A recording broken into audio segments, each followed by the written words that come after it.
થોડો સમય ખાસ કરીને ભારત દેશમાં અને ગુજરાતમાં અરાજકતા ફેલાવવાવાળા માણસ આવ્યા છે।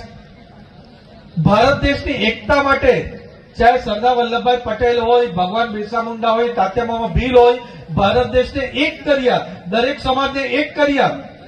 પણ અમુક પાર્ટીઓ છે, કોંગ્રેસ પાર્ટી, આમ આદમી પાર્ટી, જે ટુકડે ટુકડે ગેંગ છે એને સમર્થન કરી રહી છે।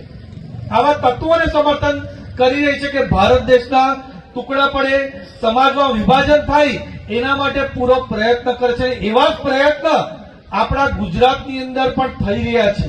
જે દિલ્હીથી પાર્ટી આવી છે એ આપણા સમાજમાં ભાગલા પડે, અરાજકતા ફેલાવે, આપણા નવયુવાનો હિંસા પર ઉતરે, એના માટે પૂરો પ્રયાસ કરી રહ્યા છે।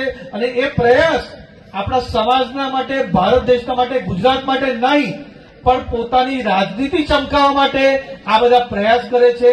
પણ આજનો યુવાન મોદી સાહેબ સાથે, રાષ્ટ્રવાદ સાથે સમર્પિત છે। તો આ જેટલા લોકો અરાજકતા ફેલાવે છે એને હું કહેવા માંગુ છું કે આ તમારી જે રાજનીતિ તમે કરી એ દિલ્હીમાં ફેલ થઈ ગઈ, અને ગુજરાત તો ભારતીય જનતા પાર્ટીનું ઘર છે, સરદાર વલ્લભભાઈ પટેલ, મહાત્મા ગાંધીનું ઘર છે, મોદી સાહેબ અને અમિત શાહ સાહેબનું ઘર છે। તમે જે કાવતરા કરવાના છે એમાં પૂરી રીતે નિષ્ફળ જવાના છે। અને અમારા યુવાનો ભારત દેશને અખંડ રાખવા માટે, સમાજને એક રાખવા માટે પૂરો પ્રયત્ન કરશે। અહીંયા આજુબાજુના વિસ્તારમાં આવીને પણ લોકોને જાત જાતના પ્રોપોગેન્ડા કરવાની છે, જાત જાતની ચડામણી કરવાની છે। મને 100% ખાતરી છે કે અમારા બધા જ યુવાનો ભારતીય જનતા પાર્ટી અને મોદી સાહેબ સાથે જોડાવાના છે।